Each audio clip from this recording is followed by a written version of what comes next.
তো এইভাবে ইংরেজিতে কথা বলার চেষ্টা করতে হবে। যদি আপনি কথা বলার চেষ্টা না করেন, একাভাবে যদি প্র্যাকটিস না করেন, তাহলে কিন্তু ইংরেজি সহজ হবে না। ইংরেজি কিন্তু কঠিন, কিন্তু তাদের জন্য কঠিন যারা ইংরেজি বই পড়ে পারে কিন্তু কথা বলার চেষ্টা করে না। আমারও তো নিজের ভুল হয়, এই ভুলগুলো সংশোধন করে নিতে হবে। ইনশাল্লাহ আমি সংশোধন করে নিচ্ছি এবং নিব। তো আজকে ক্লাসে কি পড়াবো? ভয়েসের নেগেটিভ সেন্টেন্স। বাংলাতে আমি লিখছি গাড়িটি আমার দ্বারা, গাড়িটি আমার দ্বারা চালানো হয়, গাড়িটি আমার দ্বারা চালানো হয়। একটি কবিতা আমার দ্বারা লেখা হয়, একটি কবিতা আমার দ্বারা লেখা হয়। ঘরটি অথবা রুমটা আমার দ্বারা পরিষ্কার করা হয়। তাহলে কি হবে? এটা পেসিভ ভয়েসটা কি? এটা পেসিভ কি? গাড়িটি আমার দ্বারা চালানো হয়। The car is driven by me. The car is driven by me. গাড়িটা আমার দ্বারা চালানো হয়। এখন যদি এটাকে নেগেটিভ করে, নেগেটিভ না যাতে বাক্য বানাই, বাংলাতে কিভাবে বানাবো? আগে বাংলাটা বোঝার চেষ্টা করি। গাড়িটি আমার দ্বারা চালানো হয়, আর এটা নেগেটিভ অর্থাৎ না জাতীয় বাক্য বাংলা হবে কি? গাড়িটি আমার দ্বারা চালানো হয় না। গাড়িটি আমার দ্বারা চালানো হয় না। আমি ভাত রান্না করি না, ভাত আমার দ্বারা রান্না করা হয়। Rice is cooked by me. Rice মানে খাবার, রান্না, ভাত আমার দ্বারা রান্না করা হয়। আবার এটার নেগেটিভ কি হবে? ভাত আমার দ্বারা রান্না করা হয় না, হয় না। আমি একটা চিঠি আমার দ্বারা লেখা হয়। এই letter is written by me. একটা চিঠি আমার দ্বারা লেখা হয়। আবার এটা নেগেটিভ করতে যাব কিভাবে? একটা চিঠি আমার দ্বারা লেখা হয় না। আপনি যদি বাংলাটা বুঝেন তাহলে ইংরেজি করতে একটু সহজ হবে। কারণ আমরা ইংলিশ মিডিয়ামের স্টুডেন্ট ছিলাম না, আর ইংলিশ মিডিয়ামের ক্লাস আমরা করি নাই। আপনি যখন কোনো আপনার সন্তানকে অথবা আপনার ছোটো ভাইকে অথবা আপনি যখন ইংলিশ মিডিয়ামে যে ভর্তি হবেন, তখন দেখবেন যে ইংলিশ মিডিয়াম বলতে কি ইংলিশ শুরু হবে কথা দিয়ে। কথাটাই শুরু হবে গ্রেটিংস, ওই অবর্তনে শুরু হবে কি দিয়ে? ইংলিশ দিয়ে। আপনি বুঝলেও হা বলবেন, না বুঝলেও নাই বলবেন, কিন্তু একদিন, দুই দিন, তিন দিন পরে কি করবেন? ইনশাল্লাহ আপনার মুখ দিয়ে অনর্গল ইংরেজিতে কথা চলে আসবে। কারণ ওই যে তাদের যে পরিবেশটা, সেই পরিবেশটা কি? ইংরেজিতে কথা বলা বাধ্যতামূলক।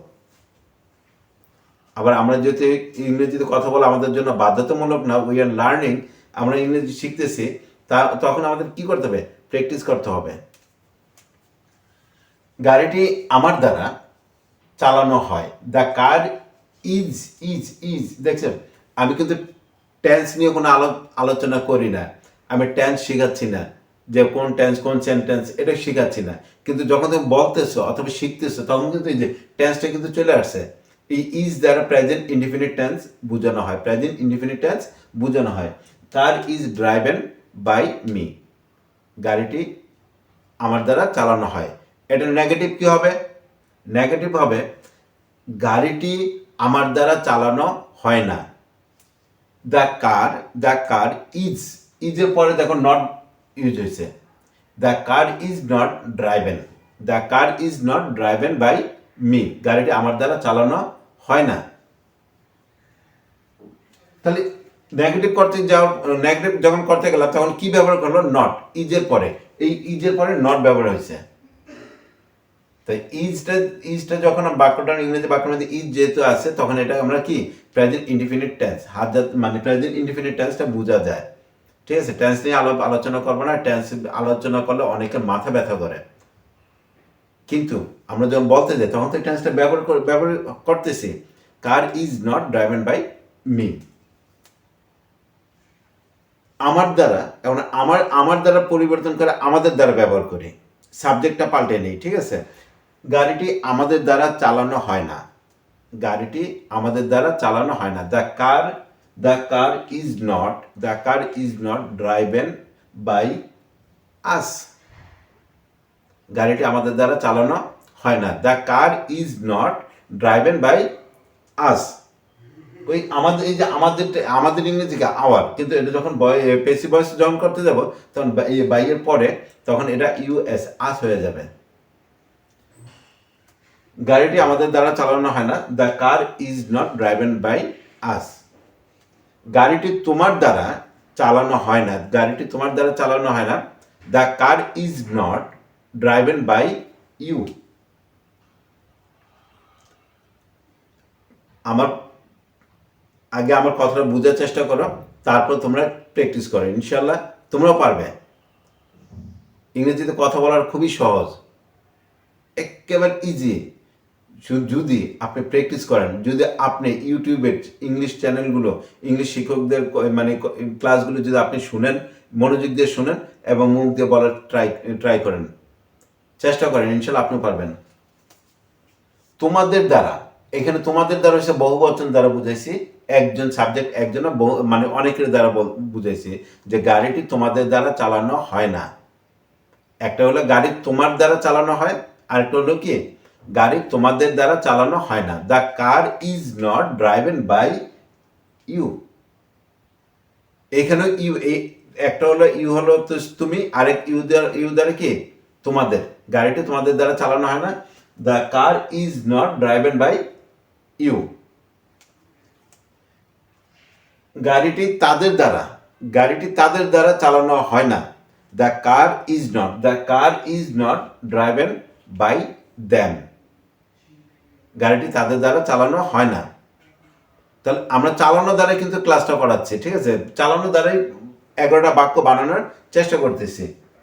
গাড়িটি তার দ্বারা চালানো হয় না, গাড়িটি তার দ্বারা চালানো হয় না, the car is not driven by him. যদি ছেলে হয় তাহলে হিম হবে, আর মেয়ে যদি হয় তাহলে কি হবে? হার। গাড়িটি তার দ্বারা চালানো হয় না, the car is not driven by him. তার দ্বারা গাড়িটি চালানো হয় না। গাড়িটি তানহার দ্বারা চালানো হয় না, একটা নাম ব্যবহার হতে হয়েছে, একটা নাম ব্যবহার করলাম যে গাড়িটি তানহার দ্বারা চালানো হয় না, the car is not driven by Tanha. গাড়িটি তাজিনের দ্বারা চালানো হয় না, the car is not driven by Tajin. আমি একটা নাম প্রথম বলছি, কি নাম কি বলছে? তানহা। এখন চলে আসলাম তাজিন, নামটা পরিবর্তন করে দাও, তো সব কিছু একই থাকবে, the car is not driven by, এরপর সাবজেক্ট যেটা থাকে। গাড়িটি তোমার ভাইয়ের দ্বারা চালানো হয় না, the car is not driven by your brother. গাড়িটি তোমার বোনের দ্বারা চালানো হয় না, the car is not driven by your sister. গাড়িটি তোমার ভাইয়ের দ্বারা চালানো হয় না। ঠিক আছে? আমরা যদি এভাবে প্র্যাকটিস করি, ইনশাল্লাহ আমরাও ইংরেজিতে কথা বলতে পারবো। প্র্যাকটিস করো নিয়মিত, ইংলিশ হবে পানির মতো। এখানে যদি গাড়িটি চালানো হচ্ছে ড্রাইভেন, চালানো হয়, ঠিক আছে? এখন আমরা চালানোটা পরিবর্তন করবো। আমরা এখন কি করবো? চালানোটা পরিবর্তন করে বলি যে মেরামত করা। ইংরেজি কি? What is the English of মেরামত? মেরামতের ইংলিশটা কি? রিপেয়ার অর্থ মেরামত করা। যেমন গাড়িটি আমার দ্বারা মেরামত করা হয়, the car is repaired by me. গাড়িটি আমার দ্বারা মেরামত করা হয়। গাড়িটি আমার দ্বারা মেরামত করা হয় না, the car is not repaired by me. গাড়িটি আমার দ্বারা মেরামত করা হয় না। গাড়িটি তানহার দ্বারা মেরামত করা হয় না, the car is not repaired by Tanha. এখানে যে ভার্বগুলো আছে, ভার্বের তো শেষ নাই, আপনি অসংখ্য ভার্ব আছে, যে ভার্বটা এখানে যখন ভার্বটা ব্যবহার করবেন, যে ডু করা, ডিড করেছিলাম, উইল ডু করবে, হ্যাভেজ ডান করিয়েছি। আমাদের এটা কি প্রেজেন্ট পারফেক্ট টেন্সেরটা আসে এখানে, যে পারফেক্ট টেন্সের যে বাক্য শব্দটা হয় এখানে ব্যবহৃত হয়। কিসের পরে? এই যে am, is, are, was, were পরে এগুলো ব্যবহার করতে হয়। আজকে আমরা নেগেটিভ পড়ছি, কালকে ইনশাল্লাহ আমরা ইন্টারোগেটিভ পড়ব, তারপরের ক্লাসে আমরা ইন্টারোগেটিভ প্লাস নেগেটিভ পড়ব, তারপরের ক্লাসে যাইয়ে WH কোশ্চেন এর প্যাসিভ ভয়েস কীভাবে তৈরি করা হয় ইনশাল্লাহ সেটাও আমরা শিখতে পারবো। বাক্য বানানোর চেষ্টা করুন, ঠিক আছে? আমার দ্বারা একটা কবিতা লেখা হয়, কি হবে? The poem.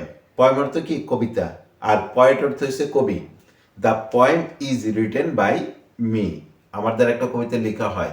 আরেকটা কি হবে? নেগেটিভ কি হবে? না জাতীয় বাক্য হবে, একটি কবিতা আমার দ্বারা লেখা হয় না। The poem is not written by me. তোমার ভাইয়ের দ্বারা কবিতাটি লেখা হয় না। কি হবে? The poem is not written by your brother. Practice করুন নিয়মিত, ইংলিশ হবে পানির মতো। আপনারা যদি আমার ক্লাসটা যদি ভালো না লাগে, সমস্যা নেই। আমার যে ক্লাসটা যে আপনাদের কাছে ভালো লাগবে, তোমাদের কাছে ভালো লাগবে তা না। আমার ক্লাসটা থেকে শেখার অনেক কিছু আছে, আশা করি শিখতে পারবেন। কিন্তু তারপর যদি আরও ভালো কিছু শিখতে চান, তাহলে ইউটিউবের ইংরেজি শিক্ষকদের অনেক ক্লাস আছে, সেখান থেকে আপনি যে কোনো একজন শিক্ষককে চয়েস করে নিন, তবে প্র্যাকটিস করতে হবে। আমার কাছে শিখুন অথবা ভালো ইংরেজি শিক্ষকের কাছ থেকে শিখুন, যেখানে শিখুন। You must be practice everyday. আপনাকে প্রতিদিন ইংরেজিতে কথা বলা চর্চা করতে হবে। আর ভুল হবে, ইংরেজি বাক্য বলতে গেলে কিন্তু ভুল হয়। সে ভুলগুলোকে যদি আমরা মানে লজ্জা পাই, শরম পাই যে আমাদের তো ভুল হচ্ছে, আমি পারতেছি না, তাহলে হবে না। ইনশাল্লাহ আপনিও পারবেন, প্র্যাকটিস করুন। দেখা হবে অন্য ক্লাসে।